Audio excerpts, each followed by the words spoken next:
So the next one is implication of the domestic oblique economic territory. ठीक है, इसका implication क्या होता है? So national income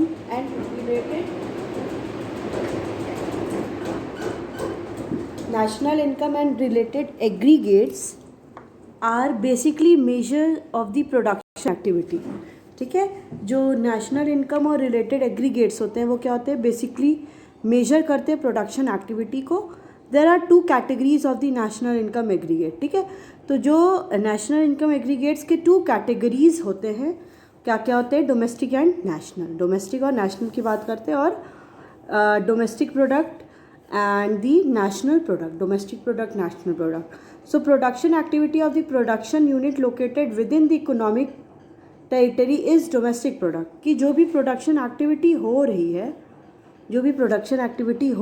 production unit located within the economic territory, किसी economic territory के अंदर जो हो रही है उसको हम लोग डोमेस्टिक प्रोडक्ट बोलते हैं. और gross domestic product, net domestic product are some examples. इसके एग्जाम्पल्स क्या होते हैं? GDP NDP, क्योंकि यहाँ पे जो टर्म है वो क्या यूज़ हो रहा है? Domestic and domestic. तो ये सारे क्या हो जाते हैं? Domestic product. ठीक है, so we will learn more about the implication after studying the concept of resident. Next जो कंसेप्ट है,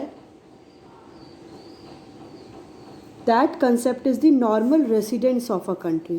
कि normal resident of a country हम किसे बोलेंगे? So national income has been defined as sum of factor income earned by the normal resident of a country. Thus, the term normal resident is an important concept in national income accounting. ठीक है, national income क्या है? Define क्या करता है? Sum of factor income, सारे factor income का sum which is earned by the normal resident of a country. जो किसके थ्रू अर्न होता है? कोई भी कंट्री के normal residents. So thus the term normal resident is an important concept in national income accounting. तो इसलिए जो नॉर्मल रेसिडेंट क्या है? एक इम्पॉर्टेंट कंसेप्ट है नेशनल इनकम अकाउंटिंग में. ठीक है, सो नॉर्मल रेसिडेंट हम किसको कहेंगे? A normal resident is said to be a person और एन इंस्टीट्यूशन. नॉर्मल रेसिडेंट वो पर्सन और इंस्टीट्यूशन है जहाँ पे हु और ऑर्डिनरली resides और is located in a country. जो कंट्री में रहता है और जो लोकेटेड है, मतलब जो इंस्टीट्यूशन कहाँ पे लोकेटेड है? किसी भी कंट्री में located, and whose centre of economic interest lies in that country.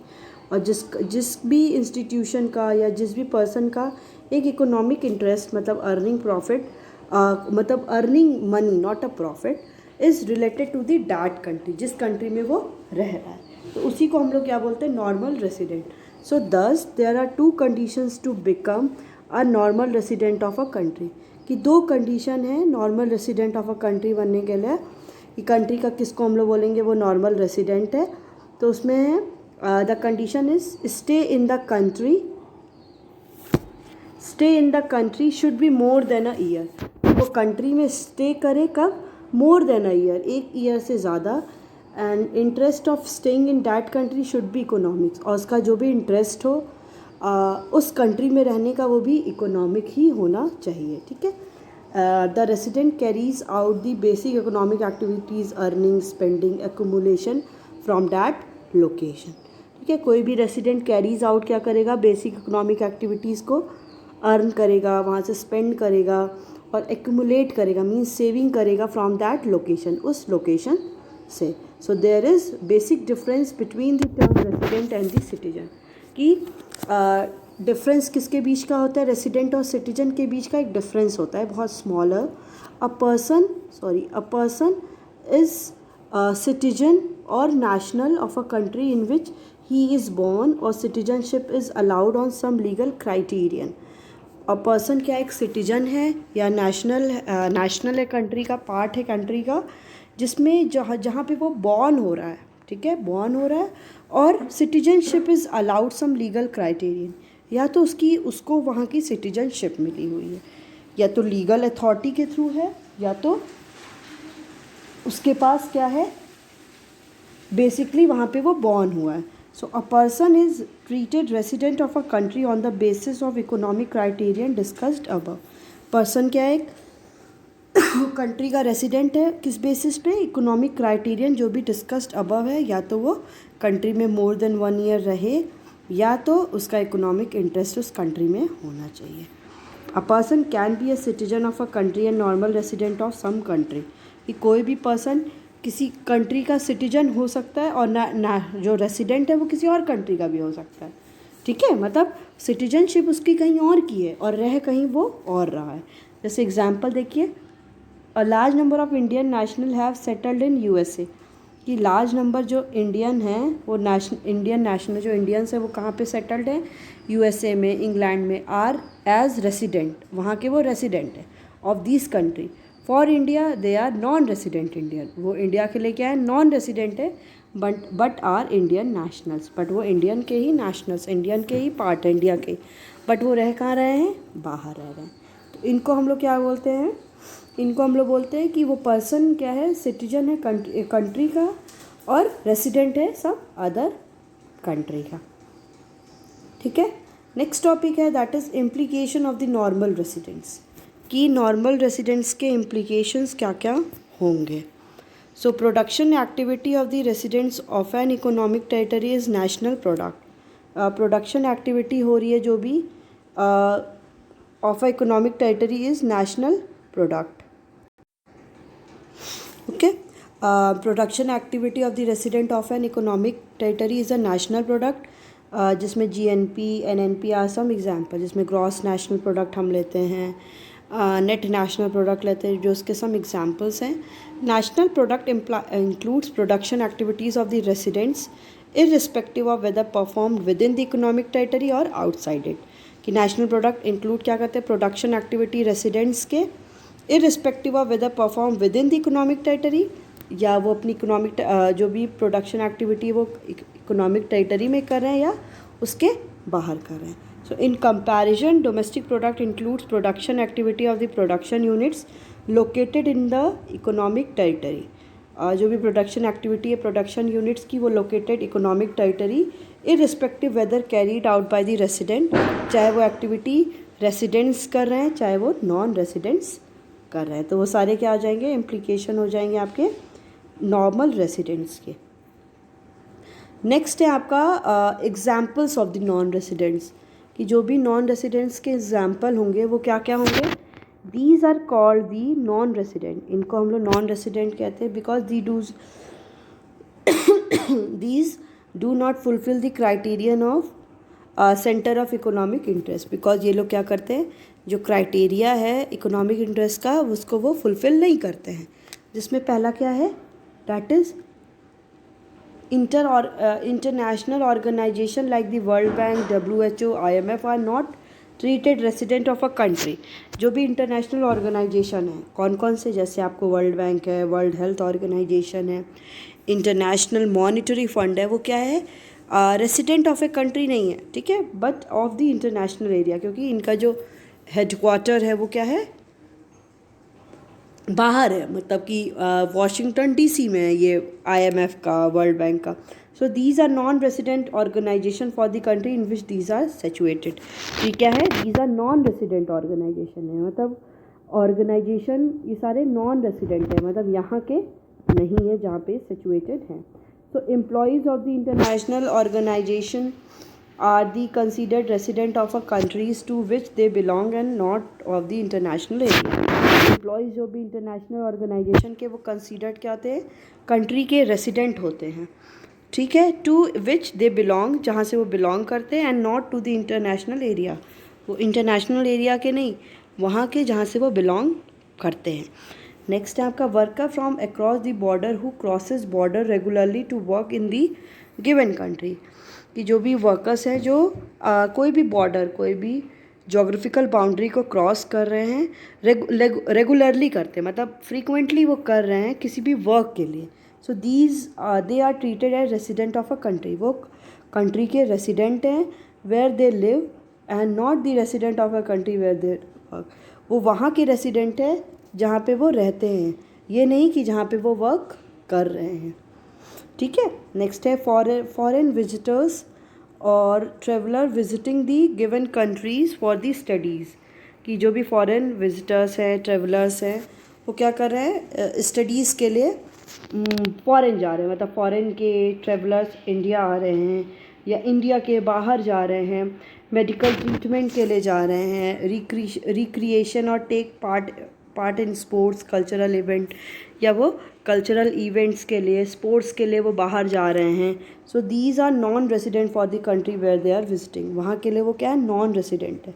Because अगर वो इंडिया के हैं बाहर जा रहे हैं तो वो इंडिया के लिए रेसिडेंट है, बट बाहर के लिए वो क्या है, नॉन रेसिडेंट है. ठीक है. फिर है foreign staff of embassies member of the foreign arm forces located in a given country.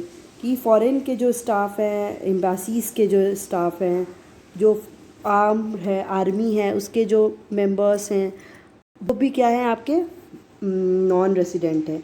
The crew of the foreign ships and the aircraft.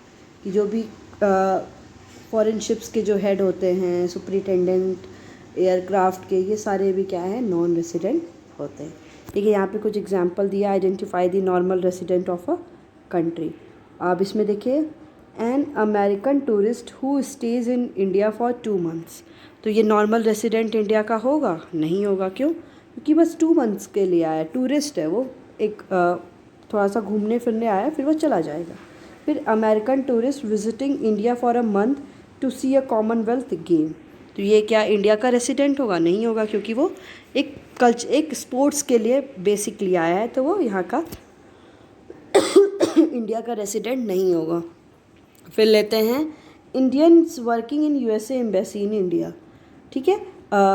जो इंडियंस हैं वो वर्क कहाँ कर रहे हैं, यूएसए एम्बेसी में कर रहे हैं इंडिया के, तो वो क्या हो जाएंगे, वो यहाँ के पार्ट हो जाएंगे.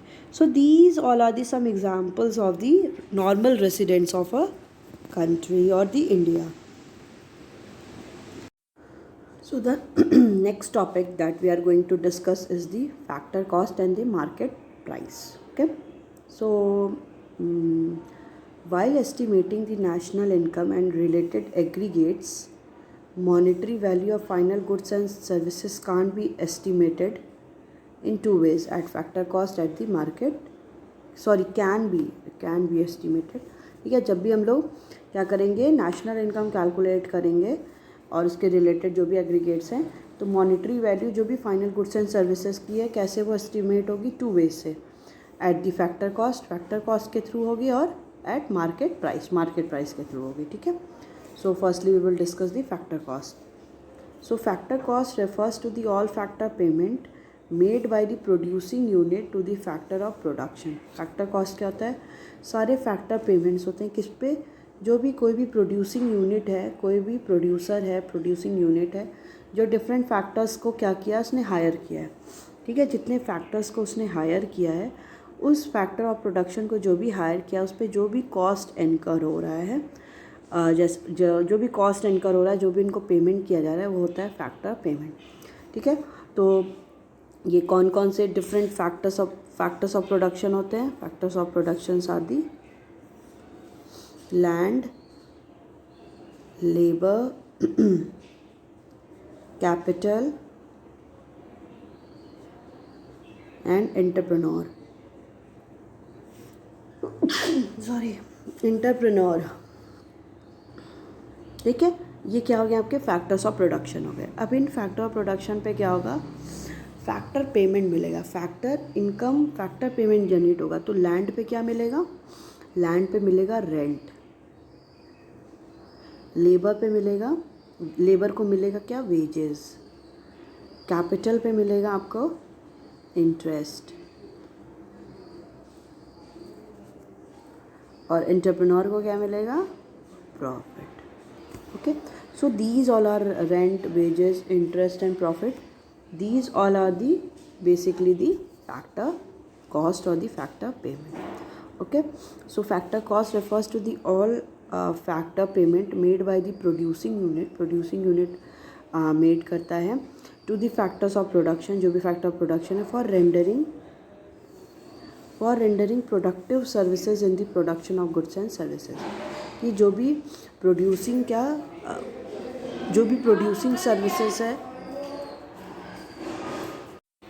ठीक है, जो भी प्रोड्यूसिंग रेंडरिंग प्रोडक्टिव सर्विसेज है, जो भी डिफरेंट सर्विस प्रोवाइड कर रहा है on the production of the in the production of goods and services, जो भी गुड्स का प्रोडक्शन हो रहा है, ठीक है।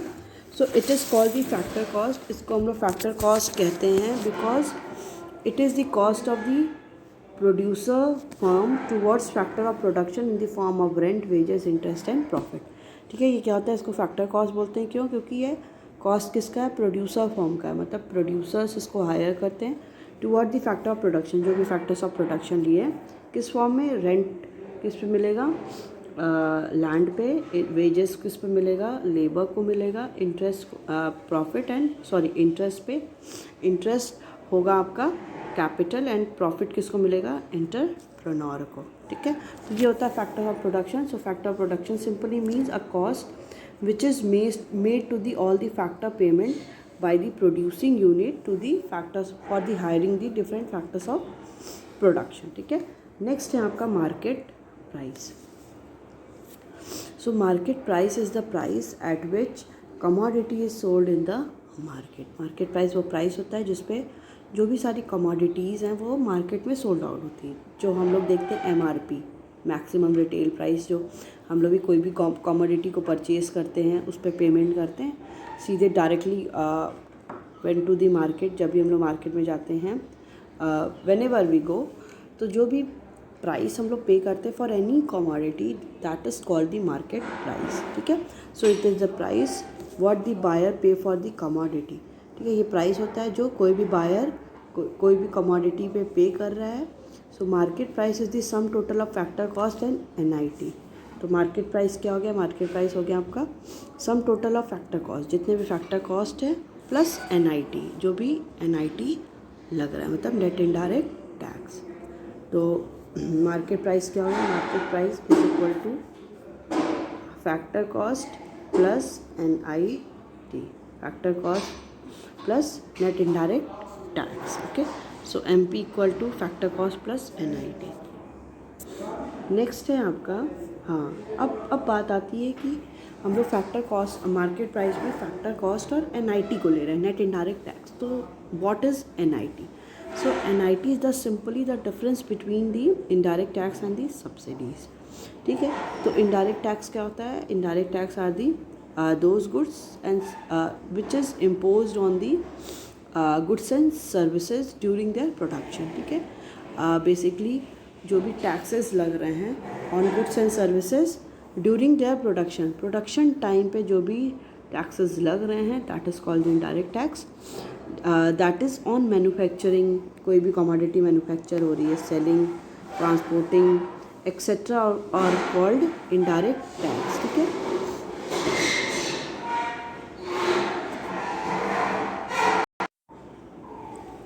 Okay, so simply all taxes on goods and services, जो भी टैक्स हम पे करते हैं गुड्स एंड सर्विसेज पे ड्यूरिंग देयर प्रोडक्शन, जब भी प्रोडक्शन हो रहा है, जैसे हम लोग ने टैक्स पे किया किस पे, मैन्युफैक्चर पे, जब कमोडिटी मैन्युफैक्चर हो रही है, प्रोड्यूस हो रही है, कमोडिटी को गुड्स को सोल्ड कर रहे हैं, सेल कर रहे हैं मार्केट में, ट्रांसपोर्ट कर रहे हैं, जब ट्रांसपोर्टेशंस के through, are called the indirect tax. So excise duty, custom duty, sales tax, licensing fees, service tax, entertainment tax are the some examples of the indirect tax before the introduction of the GST, okay।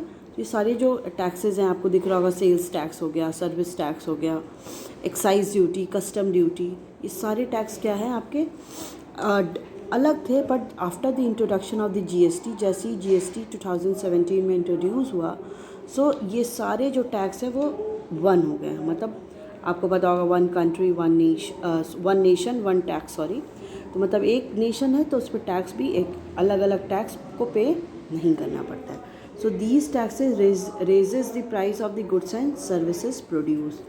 ये जो tax होते हैं वो कोई भी commodity की price को increase कर देते हैं। फॉर एग्जांपल, अगर कोई भी कमोडिटी 500 की प्रोड्यूस हुई है तो उस पर इंटरेस्ट पे करते हैं 2% पे या 5% पे। तो अब ये 5% 500 का 5% निकाल के प्लस इसमें आप 25 और ऐड कर दोगे, तो अब ये प्राइस क्या हो गई 525।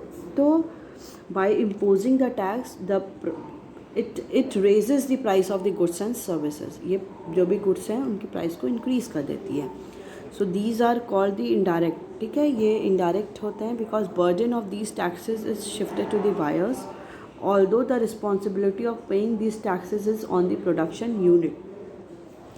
ठीक है, तो ये जो ये क्या होते हैं बेसिकली इनडायरेक्ट टैक्स की जब हम बात करते हैं तो इनका जो भी बर्डन होता है वो हम नेक्स्ट पे शिफ्ट कर सकते हैं. फॉर एग्जांपल अगर मैन्युफैक्चरर है वो कमोडिटी को प्रोड्यूस कर रहा है तो उस पर कुछ टैक्स को वो पे कर रहा है. ठीक है, उस पे करते टाइम वो अपना जो बर्डन है वो सोचेगा कि अगर मेरे को 10% है तो देन कवर उसको 10% ही करना है, बट वो अपने 7% करेगा.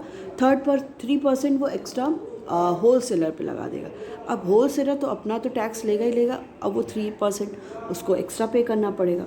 नेक्स्ट वही सेम रिटेलर के साथ करेगा, क्योंकि सब अपना आप कहीं ना कहीं प्रॉफिट मार्जिन को क्रिएट करते हैं.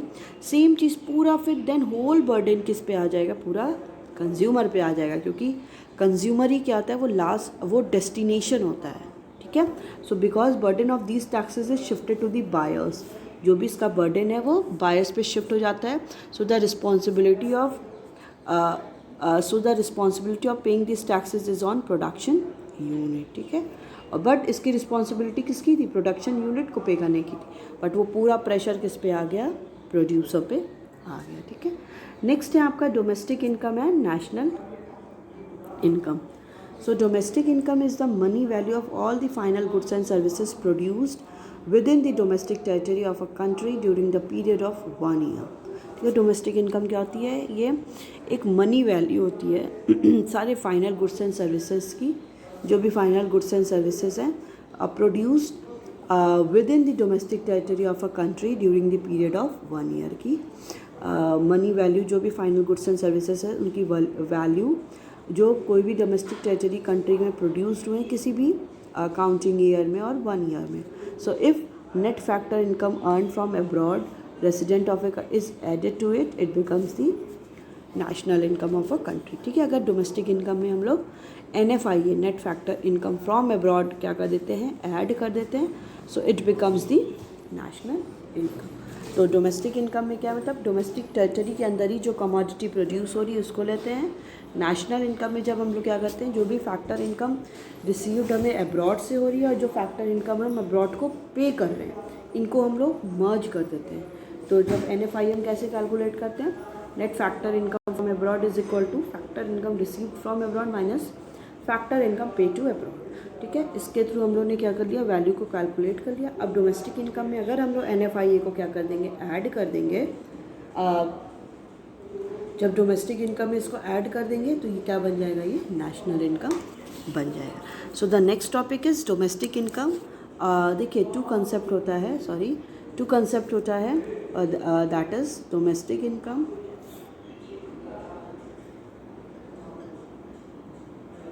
And national income.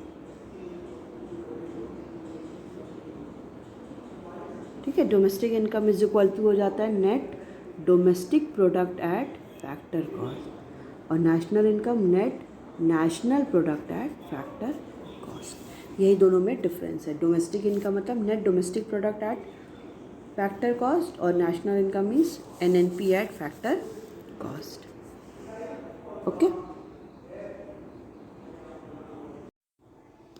Okay, so domestic income अभी जो बात किया हमने कि डोमेस्टिक इनकम को हम लोग क्या बोलते हैं, NDP eight factor cost, net domestic product at factor cost भी हम लोग बोलते हैं. और नेशनल इनकम को जब हम लोग डोमेस्टिक इनकम में NFIA प्लस कर देते हैं, net factor income from abroad which is calculated by the factor income receive from abroad minus factor income paid to abroad, so that when we add the NFIA into the domestic income we can calculate the value of national income, right? So domestic income is the sum total of factor income generated by all the producing units located within domestic territory of a country in an accounting year. ठीक है, तो basically domestic income क्या होता है कि sum total of factor income, जो भी factor income है उसका sum total generated by all the producing units, सारी जो भी प्रोड्यूसिंग यूनिट्स हैं उनके थ्रू जो भी जनरेट हो रहा है, located within the domestic territory of A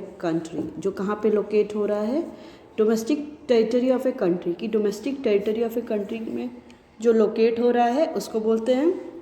so it is the sum of the NDP at FC by all the producing units in the domestic economy. ये किसका sum होता है? Sum of the net domestic product. ठीक है, net domestic product का ये सम है. Basically the net domestic at the factor cost by the all producing units in the domestic economy. जो भी प्रोड्यूसिंग यूनिट है वो जो भी कमोडिटी प्रोड्यूस कर रही है किसी भी डोमेस्टिक इकॉनमी में. ठीक है, नेक्स्ट है आपका following are the 3 components of the domestic income namely COE, OS and the MI. So COE is the compensation of employee, OS is the operating surplus and MI is the mixed income. So firstly we will discuss with the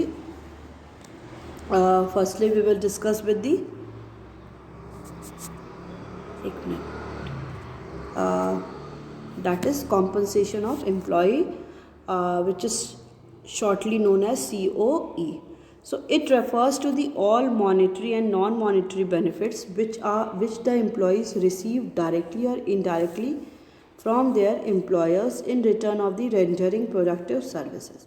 ठीक है, इसमें क्या होता है? सारे monetary as well as non-monetary benefit, मतलब जो money के टर्म में नॉमिनल भी है और वो नॉमिनल नहीं भी है, benefits which the employer receive, जो भी एम्प्लॉयज़ होते हैं वो रिसीव करते हैं डायरेक्टली और इनडायरेक्टली. डायरेक्टली रिसीव करते हैं या इनडायरेक्टली रिसीव करते हैं फ्रॉम द एम्प्लॉयर्स, जो भी एम्प्लॉयर्स हैं, in return of the rendering productive services. जो भी उन्होंने प्रोडक्टिव सर्विसेज प्रोवाइड दी है उसके रिटर्न उनको क्या मिलता है? Monetary as well as non monetary benefits मिलता है. So it consist of wages and salaries in cash, मतलब इसमें वेजेस और सैलरी कैश में भी होता है. Compensation in kind, compensation kind में जैसे रेंट फ्री अकोमोडेशन, जैसे बहुत डिफरेंट कंपनीज होती हैं वो क्या करती हैं? कॉम्पनसेशन प्रोवाइड करती हैं कि रेंट फ्री दे दिए, मेडिकल फैसिलिटीज़ दे दिया, या बच्चों को स्कूलिंग की फैसिलिटी, फ्री लंच की फैसिलिटी, ये सारी क्या होती हैं? कॉम्पनसेशन काइंड में. फिर नेक्स्ट होता है employers contribution to social security schemes. ठीक है, जो भी एम्प्लॉयर्स का कंट्रीब्यूशन कहाँ पे हो रहा है? सोशल सिक्योरिटी स्कीम्स में. जैसे क्या क्या हो गया? प्रोविडेंट फंड हो गया, लाइफ इंश्योरेंस हो गया, ग्रेच्युटी हो गया, पेंशन्स हो गया. तो ये क्या है? सोशल सिक्योरिटी बेनिफिट्स होती हैं. ठीक है, तो कॉम्पनसेशन ऑफ एम्प्लॉयज़ में हम लोग ये इंक्लूड करते हैं. नेक्स्ट है आपका operating surplus. So operating surplus it is the income earned from the property and entrepreneurship. So income कहाँ से अर्न हो रही है? जो भी डिफरेंट प्रॉपर्टी है या कोई भी किसी की एंटरप्रेन्योरशिप है. ठीक है, तो ऑपरेटिंग सरप्लस देखिए, income from the property and entrepreneurship. तो इनकम में क्या क्या आ गया? रेंट, ठीक है, जो हमें लैंड से मिलता है, इंटरेस्ट जो हमें कैपिटल पे मिलता है, royalty from patent and the copyright. ठीक है, जो भी पेटेंट एंड कॉपीराइट होती है तो उस पर क्या होता है? रॉयल्टी मिलता है. ठीक है, प्रॉफिट्स एंटरप्रेन्योरशिप के थ्रू कैसे होगी? डिविडेंड के फॉर्म में, कॉरपोरेट टैक्स के फॉर्म में, और कॉरपोरेट सेविंग और अनडिस्ट्रीब्यूटेड प्रॉफिट और रिटेन्ड अर्निंग. ठीक है, कॉरपोरेट सेविंग उसको बोलते हैं, या अनडिस्ट्रीब्यूटेड प्रॉफिट होते हैं, मतलब जो भी प्रॉफिट डिस्ट्रीब्यूट नहीं किया गया है, दैट इज़ रिटेन अर्निंग भी उसको बोलते हैं. ठीक है, तो ऑपरेटिंग सरप्लस में देखिए क्या क्या आ गया? 4 आइटम्स इसमें इंक्लूड हुए. अब इन 4 आइटम्स में क्या क्या है? That is rent, interest, royalty and profit. अब प्रॉफिट के भी 3 पार्ट्स हैं, डिविडेंड, कॉरपोरेट टैक्स और अनडिस्ट्रीब्यूटेड प्रॉफिट. नेक्स्ट है आपका mixed income of the self employed. So income of own account workers like farmers, doctor, banker etcetera and unincorporated enterprises like small shopkeeper, repair shops etc. is known as mixed income. ठीक है, income कहाँ से हो रही है? Own account worker से, जो भी खुद वर्कर्स हैं, मतलब जैसे फार्मर्स हो गए, डॉक्टर्स हो गए, एंड इनकॉर्पोरेटेड इंटरप्राइजेस, जो भी इनकॉर्पोरेटेड इंटरप्राइजेस हैं, कि शॉपकीपर्स हो गए, रिपेयर शॉप्स हो गए, is known as mixed income. They do not maintain proper account. उन्हें क्या है? प्रॉपर अकाउंट मेंटेन नहीं करना होता है. ठीक है, प्रॉपर अकाउंट उन्हें मेंटेन नहीं करना होता है. They use their own resources like land, labour, fund etcetera. वो क्या करते हैं, अपने उनके जो भी रिसोर्सेज हैं उनको यूज़ करते हैं। मतलब जैसे कोई भी वो सर्विसेज डिफरेंट हायर नहीं करते हैं, जैसे land, labour, funds. As a result it becomes difficult to classify